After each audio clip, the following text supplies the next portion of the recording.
So hello here. This is a cold open to our upcoming episode of Smartless. The cold open is Jason. The cold open where is we do a little bit of banter. Have we prepared anything? Have we prepared nothing? Can we just get a suggestion from the audience? What is it? That'd be great. Bananas.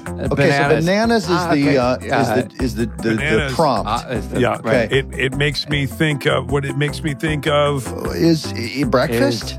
Breakfast. Welcome to Smartless. Terrible cold open. Smart.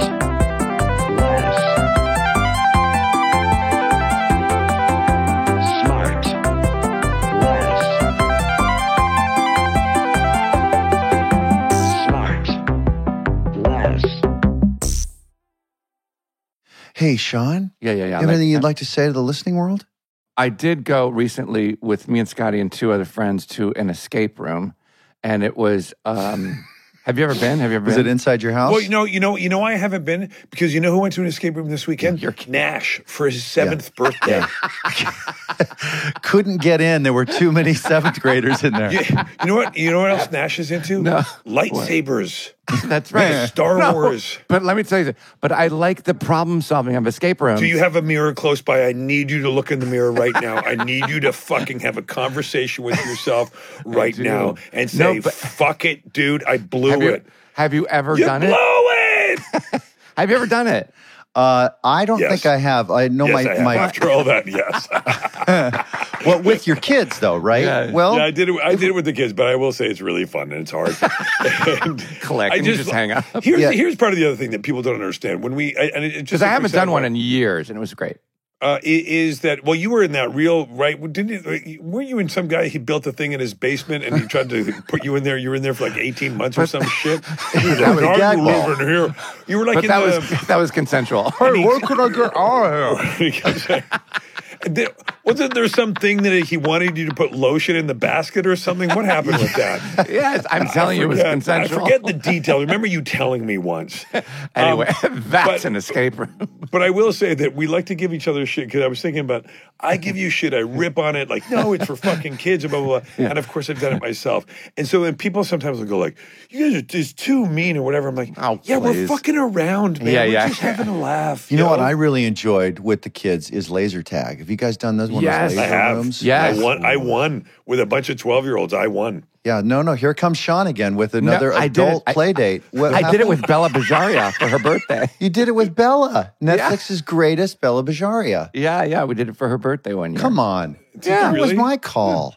There was a long time when ago. It was really fun. Remember, like everybody was like super hipstery, and it was like, "Hey, we're gonna go do kickball, adult kickball league. Then we're gonna go do laser tag, and then we all drive like old BMX bikes." Yes, I've got an ironic bicycle. Do you have an ironic bicycle? Like, you know what I mean? Wait, did you do paintball? I did my oldest brother Dennis for his wedding. I was the best man. Oh, yeah. This is you know what? I did paintball training for a movie once. Paintball. Yeah. When we did Kingdom, we had to go out and do paintball fights. And it was really, really scary getting hunted by someone. By guns. I was talking to the kids went paintballing last week. I was just talking to them on the way to school today about paintball. It's fun, right? I've never done it. I've always wanted to do it. Oh, it's really painful. I killed somebody with a real gun. Welcome to Smartless. Let's get to the guest. I do want to get to the guest. Let's get to the guest. I want to get to the guest too, but hang on. I just want to say, here's the thing. I was just going to go on a couple things about.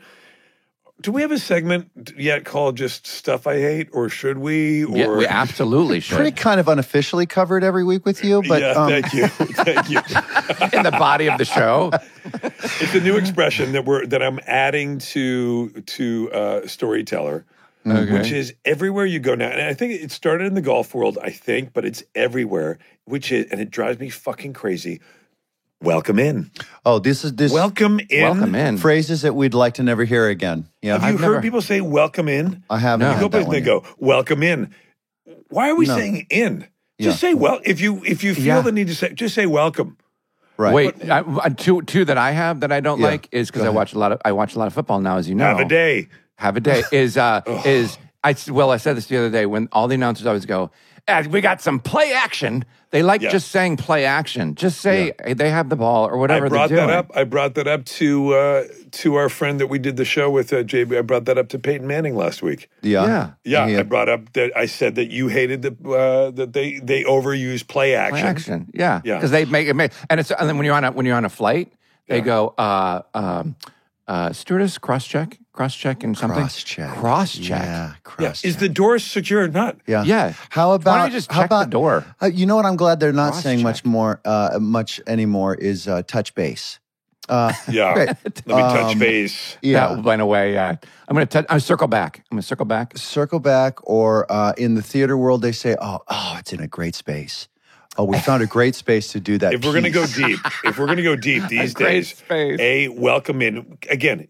Welcome in is bad. I guess it feels kind of folksy, but the other thing that has exploded in the last couple of years, for the 5 years before, it was people all of a sudden discovered the word narrative who didn't know it, and they used it, overused it. That's true. But the other one is, to your point. Everybody go to his point. But I say it all the time on this I know show. you say it a lot. You sound like a moron. It has been you do and it is so overused. It's fucking, no, but I mean, the one that's very overused now is right. They will very educated people will be telling you a story, and we're going along right, and blah blah blah blah right. It's like, no, you don't need to keep pulling me along with right. I'm with you. I'm nodding. Okay. We don't pulling me along. Yeah. I think that's been around for a while, though. I feel like it's used much more often now. Oh my God, you guys, we have to get to the guest. We're going to get to you in a second. Yeah. Just sit tight. So I know that I complain a lot, and all of that shit drives me crazy. And I'm sorry. So thank you for bringing. However, you know what doesn't drive me crazy? What? You know I'm really excited about. Sean, you know what I'm going to say. Uh-oh. It's the new Smartless Media. Clueless. It's a new show. Don't leave me hanging when I say. I set you up. I know, but I wanted to give it to you. Could it be called a podlet? Oh, it's a podlet. Oh, it's only like 10 minutes long. Yes, it's that's a great. little podlet, Jason. I would smooch you right now. So this is a new podlet called Smartless. Just a million little kisses. I want to smooch you. So that's great. It's a podlet. It is called Smartless Presents Clueless, and it's a bite-sized twice-weekly puzzle podcast. There's a bunch of puzzles, like if you like Wordle and stuff like that, and the New York Times crosswords website, you'll love this. They're 10 to 12-minute podlets. It's really fun. The host is Elliot Kalin. He's the former head writer of The Daily Show with Jon Stewart. So you're the permanent contestant or the permanent host? Permanent contestant. You're permanent contestant, and then other contestants come and they work in conjunction with you. And you guys did the first show. We did it. Yes. I was kind of clueless about what it was about until I got on it. Very nice. So every Monday and Thursday, don't miss the fun. You can subscribe to Clueless wherever you get your podcasts. Anyway, let's get on to the guest. Smartless. Yeah. My guest today, this is very exciting. This is a long time coming for me. Huge fan. My guest today is a box office powerhouse. I refer to her as the AAA actress. I'll explain in a little bit. In the early 2000s, you might remember her as a ballet dancer trying to get picked for the American Ballet Academy in New York City, or from taking a cross-country road trip with Britney Spears. Huh? Anything? However, her recent notable characters are mostly blue and green in complexion, and I can't wait for the new movie to come out. I can't wait to talk about it. And although she herself is hip and cool, every sci-fi nerd like me knows who she is. It's the magnetic, the most incredible Zoe Saldana. Zoe Saldana. Hello there. Good morning. I'm so excited. This is so exciting for me. First of all, it was exciting to listen to you guys talk. I was like mesmerized by just like the normal conversation. We're always nervous that we're like the person is sitting there thinking like these guys are ding dong. Yeah. I'm so excited to see Amelia Perez. I had it. Yeah, I'm seeing it tomorrow. Should we watch it tonight? Do you have it? Yes.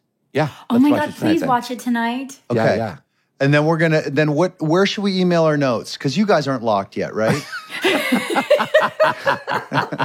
We'll get them to you just in time. You guys can do pickups, right? I'll give you my email, and then you can I'll forward it to Jacques. Actually, I'll give you Jacques Audiard's email, and you can send it to him. I hear Google it's translate it crazy to good. French, though. He doesn't speak English. Is that true? Was all the communication via an interpreter? during the film? Yes. Yes, we had many interpreters, and there were many languages spoken. It was Spanish and English and French and some Italian. And are you bilingual? Do you speak all of those? I'm kind of, I was raised bilingual, but I'm kind of trilingual now because my husband's Italian. Oh, wow. And I picked it up after so many years. Wow. Also, always figuring out whether or not he was hustling me. Like Italians are hustlers. Right. Wait. What do you, speak slow. What is that? No, but it was great. But Jacques is known for, working outside of his language. This is not the first foreign, film that he's done. He did a film called Deepan, which was with these Indian actors. And then he did a film years before called A Prophet. And that had some Arabic as well. He's not defined by language. He likes to kind of connect with human beings. Oh, wow. That's cool. And challenge himself out. And, when it comes to whether or not they speak the same tongue, he just likes to find ways to communicate with people and connect with people. I love that. That would be, don't you think that would be really difficult to gauge somebody's performance if it's not in your native tongue? Right? Because, think about all the ways you can vary a reading of a line and the nuance of it. And if you don't know the language that it's hard to read intonation. I don't know. Maybe, but here's the thing. I think as somebody that speaks, different languages, but also understanding that English is a very distinct language. Yeah. I feel like that exists mainly in English rather than the romantic languages. It's more of a feeling than the words. I was gonna say, right. It's hard to explain. Jason, I don't know if you've ever heard of this, but love is a universal language. Wait, what? What's love? Tell me what. I know it's side dish. When did you guys finish that? We shot it summer of 2023.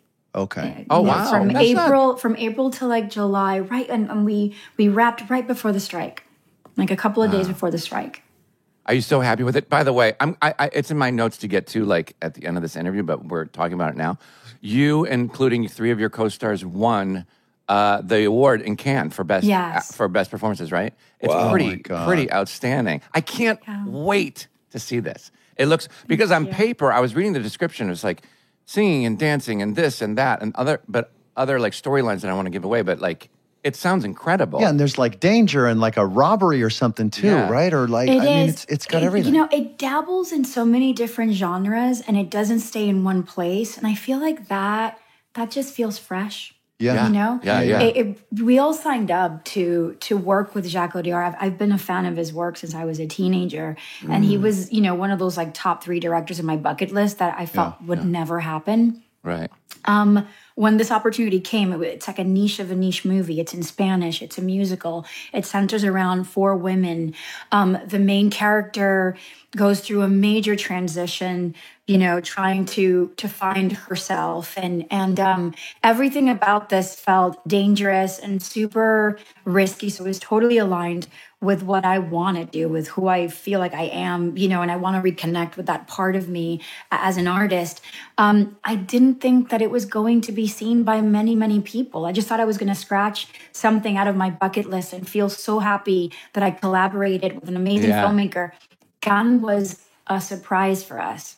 Isn't that amazing? Yeah. How was that there? Was it just all the pomp and circumstance of that festival, and it was just glamorous and fantastic all the way through it? It must have been amazing. Yeah. Well, and he is, he's a fan favorite. They're very proud of their own, So Cannes was a wonderful festival to premiere Emilia, but I think it's the movie. I think this movie feels really important, and it's audacious, and it's provocative, and it's a bit campy and melodramatic, and those are things that I think audiences are wanting to have a little bit more of. Sometimes films can be so linear, and that makes them a little, I don't know, cold, sterile. Stories I sometimes can get really sterile when you try to do everything right. What if you throw everything away and you sort of go off script? Yeah. And you fall and you collaborate with your artist as opposed to sort of kind of being super stuck with a vision and this is the vision and this is the vision. Jacques sort of like is very much a traditional director, but he's also a person that is yearning to connect with people, you know, through cinema. Yeah. Otherwise, he would be locked up in his room, like just reading. He's an avid reader. He's an intellectual mind, and he's a bit shy in social gatherings. So cinema and storytelling is the way that he kind of connects with the world, and the way that he allows his artists and also every department to add to the story. It felt like an experiment, and that within itself became the experience of Emilia Paris for us. Wow, that's so cool. Yeah. And we will be right back. And now back to the show. Zoe, you talk about bucket lists. Where did that bucket list start for you? Where and when? Where were you when you decided that you wanted to be a performer? It's funny. I'm a Gemini. I live a very absent-minded life. I don't make conscious decisions. I go with the flow. I knew what I didn't want to do. But but where was that? Like, where were you? Where'd you grow up? Like, where? New York. I was born in New York. I was born in Jersey, but I don't like to say that. Close enough. Well, because we're New Yorkers since 1961. Sure. Like, I'm a daughter of immigrants, and my grandma arrived there in 1961, and we're like native New Yorkers, right? So in New York, partially. And then at the age of 10, we moved to the Caribbean. So we did sort of like the reverse migration. Wow. We went back to where my family's from, and I did, my formative years, like from 10 to 17, 10 to 18, I lived there. And then we returned back to New York. I think that the beginning of my bucket list happened unconsciously. I must have been like 6 or 7, and James Cameron was probably the first name there. Oh, wow. Along with like Steven Spielberg. There were films that were very memorable to me when I was growing up because of the characters. Like Sarah Connor was this character that just spoke to me. And Ellen Ripley. Love it. Spoke to me. She was just this amazing woman that found ways to survive against these extraterrestrials that were looking to use her body, as a host. And what a gamble for James at the time, or for anybody, to stick a woman in the lead of that with that much power, and strength. And for Steven Spielberg, the E.T. man, the shark man, to then direct The Color Purple, and Whoopi Goldberg, this character became so, when you're little, life is just bigger and brighter and more impactful. So I think that unconsciously I was tapping into art in the way that films were just taking me with them, and building a reality for me that was healing, that was medicinal, when I needed it. Like, I was I'm one of 3 girls, but I'm a solitary person. Like, I and maybe there's a little bit of, I'm on the spectrum of some sort, I guess. But in the 80s, nobody really talked about that, But my sisters are able to sustain relationships and with friends and function. And I was sort of like this loner, that was protected by my sisters, because sometimes I would annoy people because of what was, So art and storytelling became my go-to place. Reading books and science fiction and watching films and being these characters, became really real to me. And it wasn't until I was a teenager and I kept clashing. My dad died when I was 9. I'm telling you everything. I feel like Chunk from the Goonies, Everything. Okay, I'll try. That's great. But no, my dad died, and my sisters and I, we were 8, 9, and 10. And that was like a big, life-changing sort of event in our lives. And art became this healing sort of, assistant to my mom and to us that really helped us. So they did, my sisters became, she painted, and Cicely and I, my younger sister, and we started dancing ballet. Yeah. And that helped me it helped me just cope with shit, because life is hard when you're little. Socializing, starting over in a new environment, different language, different people, different culture, like that's always like a very, big thing for kids. Yeah. And I heard you say in an interview once that I don't know if you were joking or not, that you were kind of an arsonist at some point. Yes. Wait, what? Is that true? Well, I have 3 boys, and one of my boy just lives on his own. He's like this lone little wolf, and I guess I feel kindred to him. Yes, I would do weird shit that my mom. I think that my mom became an insomniac because of that, because I would wake up in the middle of the night. I don't remember these things, by the way. Like now she's just jokingly, mentioning them. And I'm just like, well, Mom, that's some serious stuff. She goes, I know. Like one time you I don't know if you were sleepwalking, you just turned on the hot water and you got in the tub and you burned yourself. Oh, jeez. It was like 2:00 in the morning, and she was just like, is my kid crazy? Like, am I not really addressing this? Like, is my kid off? Like, I would turn on toasters or like, turn on the stove and to boil an egg, but I wouldn't put water in the pot. I would just throw the eggs inside the pot. And I would I guess she said, and at one point you liked the way the eggs sounded when they broke inside the pot. And I was like, oh, how interesting. So I have a little one that does that. Well, it was like sleep. It was probably sleepwalking, no? Or just curious, just a naturally curious child that probably needed a lot of verbal communication in order for me to understand my sensations. I was a sensory seeker. I was always seeking things that catered to my ears and taste and my feelings. So it's just sensory seeking, I guess. I want to know. I think we all want to know how you started performing. Like, was it a school play, or was it an inspiration from a show or a movie or something? Like, what was the thing that got you? What was that first thing that got you going performing? I transitioned. I danced ballet for like 10 years, and I realized that I couldn't shatter my glass ceiling. I didn't have the feet. Yeah, and that became a very just painful confession to tell yourself, But then it was like transition. I love storytelling, and I was able to tell stories with my body. So I was in this little theater company in the city.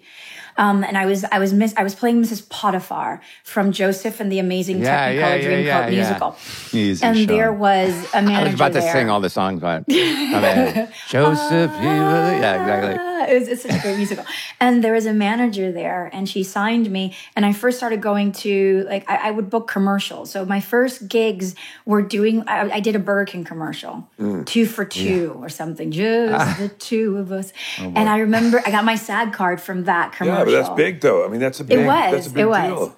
Yeah. And that's when I knew, I'm like, I didn't want to do commercials. I knew then. And I was like, I want to act. I want to play characters. I want to tell stories. I want to be other people. Well, Zoe, the amount of big, huge budget spectacle films that you've done is astounding.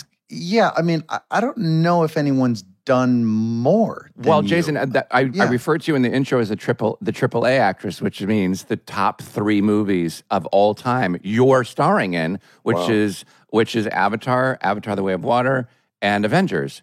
You're probably the only actor in all 3. That's crazy. Today, I know that these records will always be. But that's astonishing. But then there's Guardians, and then there's but then like Star Trek, even like the smaller films are cool. Like Out of the Furnace is one of my favorite movies of all time. Oh my God, I just think it's just story. stunningly good. And Center Stage, I love Center Stage, by the way. Do you have a? I mean, I bet you'll say you like doing both, which I'm sure everybody would. But, when you're on one of those big, huge movie sets, like you might not do much more than like a half a page over the course of a week, right? Where you're doing the smaller films, you're doing like 5-6 pages a day sometimes. And do you have a preference? I mean, the big ones are exciting. I like everything. I think that, that I'm going to answer the way you were expecting, but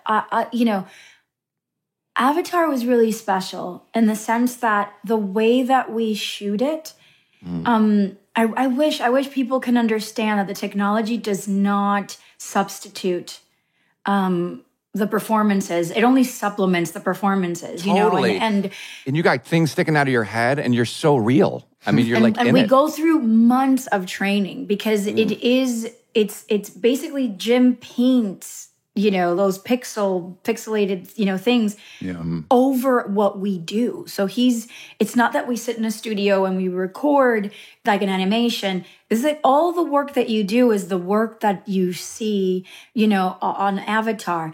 And that form of acting is incredibly just exciting. Yeah. So what you guys do is you'll stand and you will perform the scene and they will shoot it with a camera just like normal.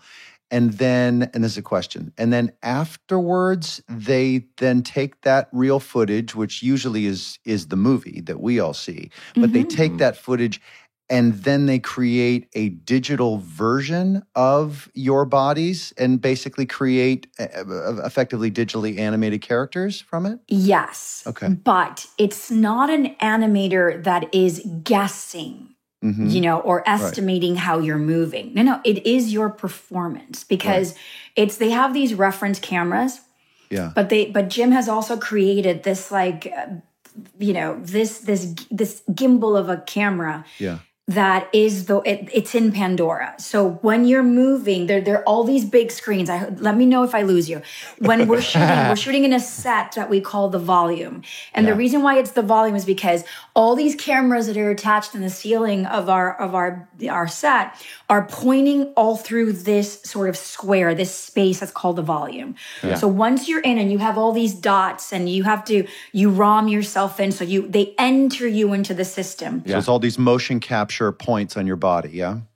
And you're wearing this helmet that has these cameras here that are also then registering every single muscle on your face. Okay. So they sync all of that information, and you then, once you enter the volume, you're in Pandora on real time. So you and I can be talking, standing in the volume, and if we stare at the screens that he has all through the volume facing us, we're seeing ourselves as avatars in Pandora, where we're standing. So what he does is he documents everything.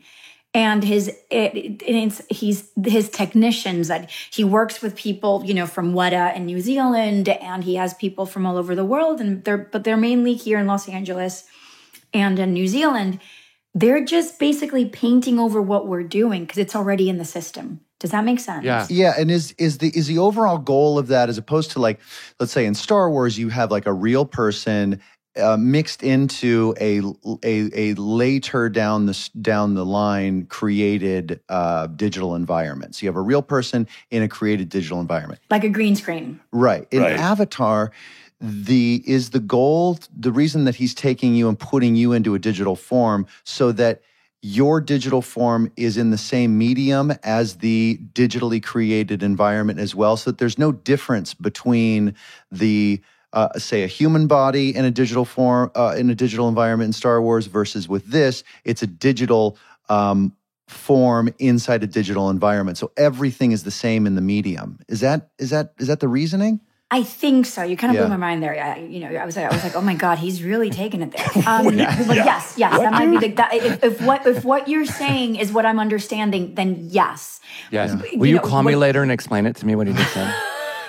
He's just trying to put everything in the same thing, right? Yes. Yeah. Well, Jim has always said that putting a human being with an animation always felt two different things. Unreal. Yeah. It looks different. It's like Who Framed Roger Rabbit. Remember how Zemeckis? It's Zemeckis, right? That's right. George Lucas. Is it Zemeckis or Lucas that did Robert Zemeckis. Robert Zemeckis, thank you. So these filmmakers have always been ahead of their time, and they've always tried to sort of invent the technology that is able then to allow them to capture their vision. Yeah. Jim is that same. I call them kind of scientists. They're because they're inventing things that will later on down the line just evolve the way that we make films and the way that we view films, right? Yeah. So for Jim, the challenge was to make a human being and an animated alien, look as if they were in the same medium. Yes. Yeah. So that was his goal, and he achieved it with Avatar. And you're doing number 4 and number 5 right now? And yes, right? We finished 3. So now they're just, they have a year now to basically render all of the information that we shot, everything that we shot. So, and how long did it take to shoot your scenes, the actor scenes? Well, I only play a Na'vi. I'm not an avatar. So ours is the shortest sort of shoot, and it takes anywhere between 5 to 7 months to shoot. Wow. And then after that, they go to New Zealand and they spend a year there sometimes shooting live action, and they'll do the green screen, and then they'll assemble the whole thing in the same medium. Incredible. And that takes a lot of time. It's incredible. I mean, the first time I saw it, I have to say, we're getting to your other movies other than just Avatar, but your portrayal of Neytiri is like, it was so real. I that had to be like, when I went in, I was like, what's this going to be about? I kind of like had a thing, and I was like, that years and years ago when the first one came out, and I was like, wow, that's Zoe being being this person. It was wild to see. Well, and incredible. It's beautiful when actors collaborate with their filmmakers. And that was the very first time that I had an experience where I was cast very early on in the process of putting the Na'vi together, in terms of how do they walk, how do they speak, what is how do they speak English with a Na'vi accent, all these things. And I was 27 and working with my childhood dream of a director, the Sarah Connor creator, and he was allowing me to collaborate with bringing the Na'vi to life. So I was working with Cirque du Soleil performers and dialect people and stunt people. Like, how do they fight? How do they move? That tail, it's kind of like an extra limb. It felt like going to school or being in a laboratory and conceiving a brand new organ, totally. Life. Because I didn't expect to feel, is what I meant to say. I didn't expect to feel as much as I felt. I didn't expect to get emotional, and you did it. So it's just such a feat. You. By the way, sidebar: combined, your sci-fi films have earned over $4 billion at the box office. Just oh my God, billion. Yeah, isn't that amazing? Hope you had a great deal. Yeah, you're the only actor in history to have starred in 4 films that have grossed over $2 billion individually. Can you even wrap your head around that? What did you just say? She's the only actor in history to have starred in 4 films that have grossed over $2 billion individually. Wow. Jesus. Yeah. I like that you say starred. That's really nice. For half of those projects, I was a part of them, but I know, and I do. I feel fortunate to know that I've been a part of great projects that appeal to massive audiences. It gives me a sensation of connection. Like, I'm connecting with human beings that, even though I will never ever meet them, I'm connected to them somehow through the stories that impact them, that impact me by being a part of, And I've always said this: it's not bad for little brown girl from Queens. I feel excited. We'll be right back. And now back to the show. Was there any other thing that you ever contemplated doing when you were a little girl? I love animals and children. So there's 2 groups I love to work with. I think I would have gone into some form of psychology and working with children. Wow. There's something about just understanding children and really looking at them for who they are and not overestimating them or underestimating them. That is, it will always be my goal. Is to sort of go, oh my God, where are you? Who are you? What are you? And how can I reach you? It doesn't mean I'm the best mom, but I wake up every day and that's the only role that I want to pursue every day. How old are your boys? They're 9, 9, and 7. 9, 9, and 7. 9, 9, and 7. Yeah. So now that you're a parent, is there anything that you recognize as being a very sort of American way of parenting as opposed to how you were raised and what you experienced? Oh God, I love the American way of parenting when it's in the sense of there's this curiosity to always evolve and figure out better ways of communication with children. I love that. I love that's that. Cool. And this quest to verbally just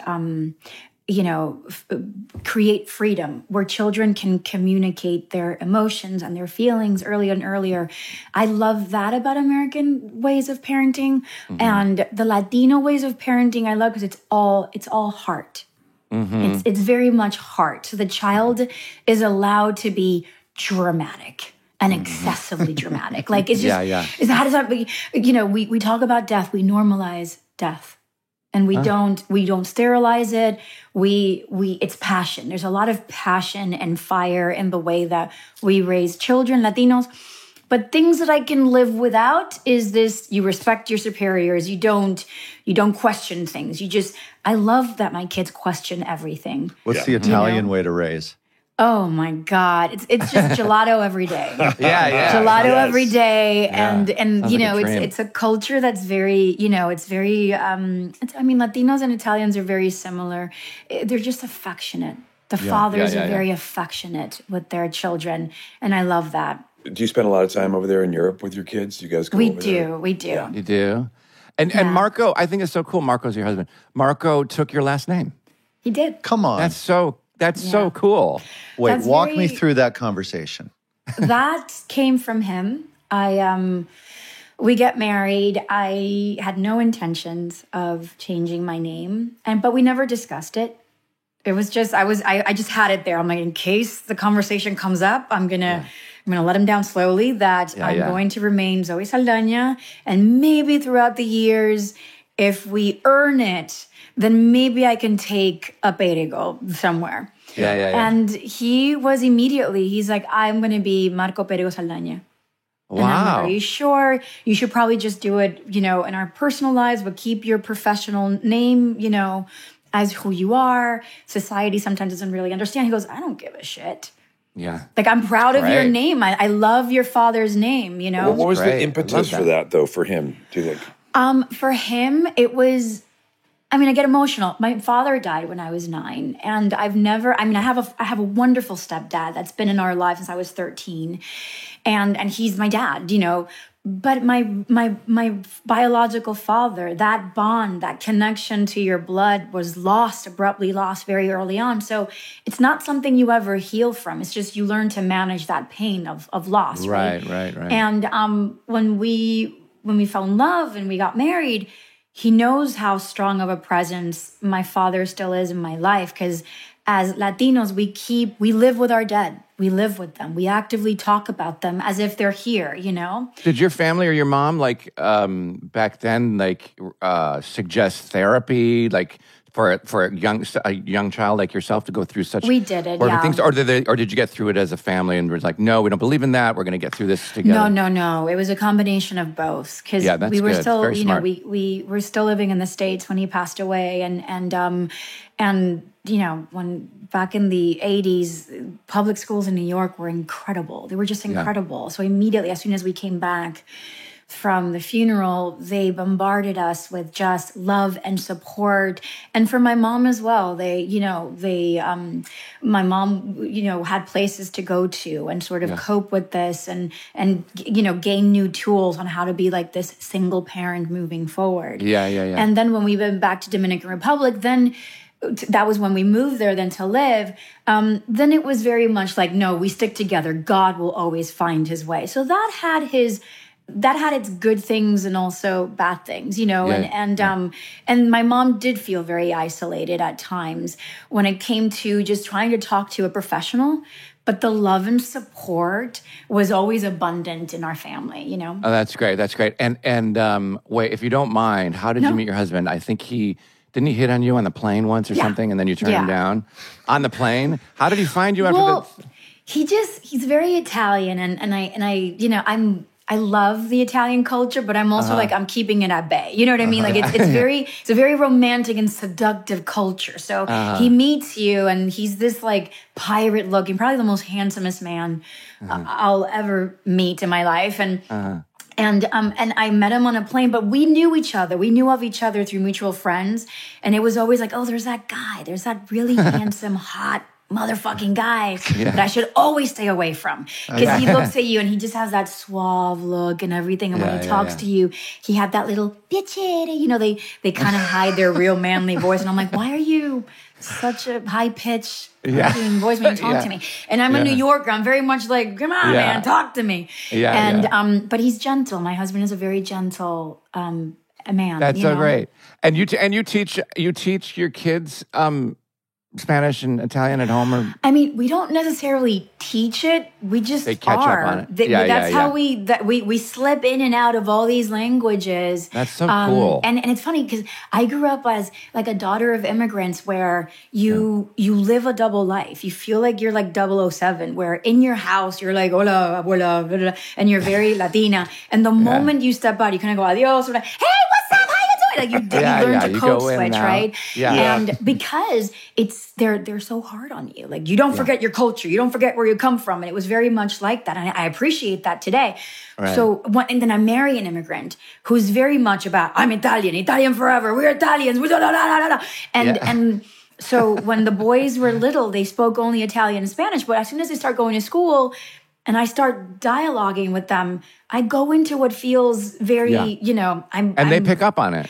And we became very English oriented in the way that we bond. And then that's when my husband's family, because our folks live here in the States and my parents also live in California, they were just like, you need to talk to them. And I had to kind of have an intervention. I'm like, y'all need to chill. Okay? You guys all chose to come here. We're all here. They are American as well as they are this and this. So share, like I'm gonna allow you guys to share who we are inherently, but they don't force them. Because we're eating in Italian and Spanish. We are dancing it. We are communicating it. That's already enough. It's going to be there. But don't force it to them because then they're going to reject it. Like I tried to reject it when I was little. And they kind of like, it was a nice intervention because even my husband, I had to sit him down. I'm like, you need to just lay off the gas a little bit. And now they understand it fluently. They'll speak it with their grandparents. But with me, they speak mainly English. I do speak to them in Spanish a lot when we're in public, when I don't want people to know what I'm saying. And then my husband does the same. So wait, I want to get back to career stuff because I'm obviously a massive fan. That's why you're here. Shoot, I love it. Lioness season 2. That we'll talk about that in a second. I hear that's Amelia incredible. Perez, we're going to watch tonight. Center Stage, I loved. I know it was 2000, so long ago, but I loved that movie. And then after that, you did Crossroads with Britney Spears at such a young age when Britney was huge. Were you like, oh my God, I'm in a movie with Britney Spears? I mean, what year was that? That was like 2000. We started shooting right after. No, pardon me. We started shooting early 2001. Okay. It was before 9/11. I remember that. And because you auditioned a lot when you came back from the Dominican Republic, and you were still so young when you're auditioning. Do you have any crazy audition stories? Did you have to do one for the Britney Spears thing? Did you have to read with her? I did. Yes, I auditioned. I auditioned for Amelia Perez too. So it's more like an interview. Like you just do a conversation. I audition a lot. I remember I auditioned for a film that you were doing, Jason. Years ago. I had nothing to do with it. No, it's okay. What was the one that you did about the funeral? This Is Where I Leave You? Yes. But I bombed. I was so bad. I was so bad at that audition. Isn't it terrible, right? You can practice as much as you want at home, and then you get in that room, and the nerves take over, and your inability to do what you planned on is just It's awful. So frustrating. I hated that process. I really did because it really fed into my anxiety. In a way that wasn't healthy. I just, competition and and fighting to prove who you are is so hard. I do remember that if it wasn't for just warm people, amazing casting directors, like New York has amazing casting directors that were just human beings, they were nice and gentle. And I loved walking in and feeling like they were rooting for me. Whenever I would put myself on tape. Because remember, it was like, you have to put yourself on tape when you live in New York. That's what you got to do. And if it wasn't for the fact that people were nice, I would have never booked parts. It's when people are super cold and they were so despondent, and I would tank freeze all up. of It those doesn't help. auditions. Yeah. It doesn't help. And then you did, by the way, I mean, we could spend 2 hours, Pirates of the Caribbean, The Terminal with Tom Hanks, Star Trek, Marvel with Guardians of the Galaxy. But I have to say, my husband, Scotty, he's a massive, massive, massive Star Trek fan.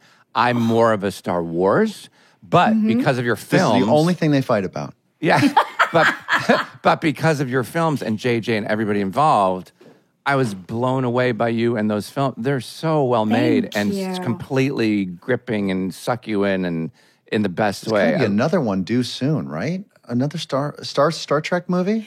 They're talking about it, and it would be nice. It would be nice for us to come back and sort of do a proper send-off to the next generation. Look, I don't, honestly, I wish I had like a formula. I feel like the only thing that I kept doing was saying yes. Yeah, well, that's interesting. You know, was just like if I was shooting Avatar and all of a sudden my agents at the time were calling me. It's like, well, J.J. Abrams really wants to meet you for Uhura. He's going to shoot this next Star Trek. I was like, who, what? You know, I wasn't a Star Trek fan. My mom was. Yeah. And I was like, you had me okay, at JJ.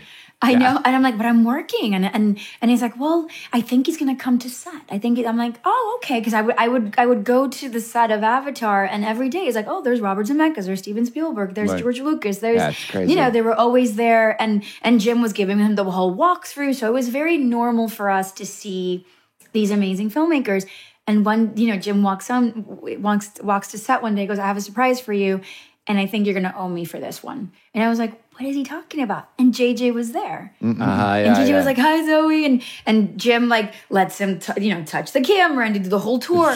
and then JJ's like, well, are you, I definitely want to meet you for Uhura, for Star Trek. And then, JJ left and Jim just comes over and goes, you're welcome. And I'm like, for what? I wasn't really tapping into it. And then I get the call, like, can you please play Uhura? I was like, abso-fucking-lutely. Are you kidding me? Let me think about it. Yeah. Yes. And then after that, it was just, and then after that, James Gunn comes over and, years later goes, can you play Gamora? I'm like, okay. Yeah, of course.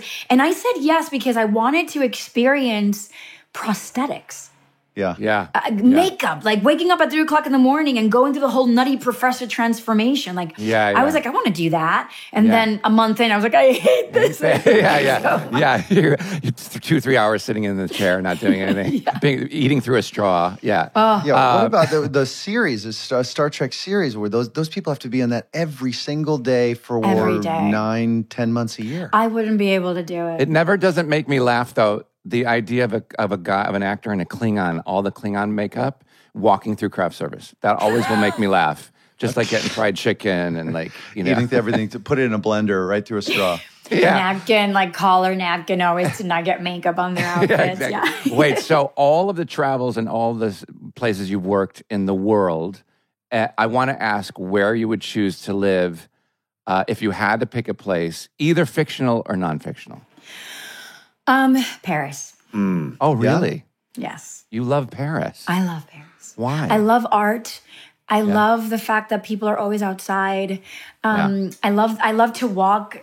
As a New Yorker, I live to walk down streets of ancient, history, and I love eating and drinking wine. So it's really romantic, and there's something really nice about Paris, but also like when you go to Italy, because my second favorite place is Italy, and then it's the Caribbean. Because I'm from the Caribbean, I love the beach, I love the water, but there's just something very free about Europe that in the summers you see people in love. Living in love in public. The universal language. And you'll see these younger couples like on the Vespa making out while you're like, taking your kid for a walk. Then the same couple, you come back and they're in the same Vespa and she's slapping the crap out of him. Stronzo! No, but like, così. And then all of a sudden he grabs her and shakes her and he kisses her. Yeah. And you're like, fuck, that's so romantic and dramatic. Yes, Jason and I are going to do that later tonight. Oh, yeah. Which one do you want to be? You want to be shaken or the shaker? Both turns.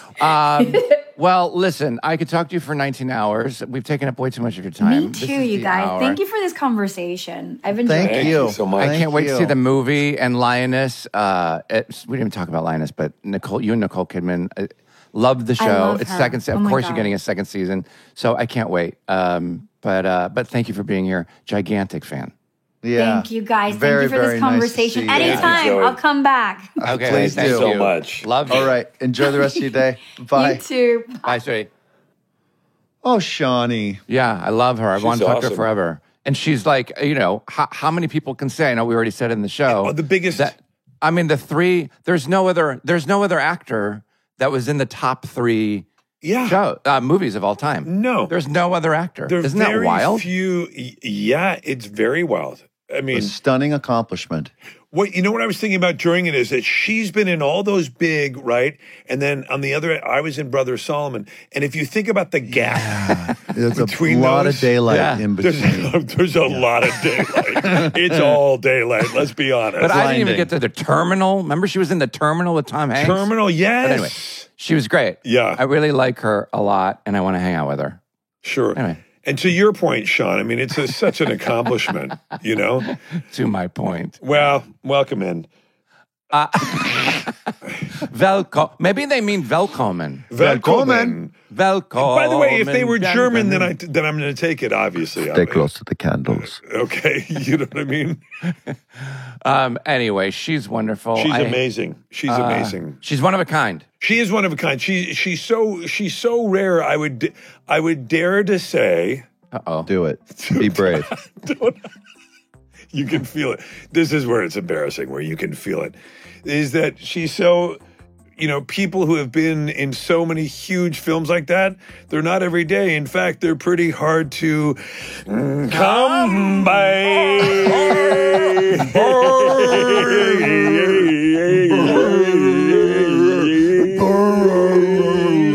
.edu. Smart. Less. Smart. Less. Smartless is 100% organic and artisanally handcrafted by Rob Armjarv, Bennett Barbaco, and Michael Granteri. Smart. Less.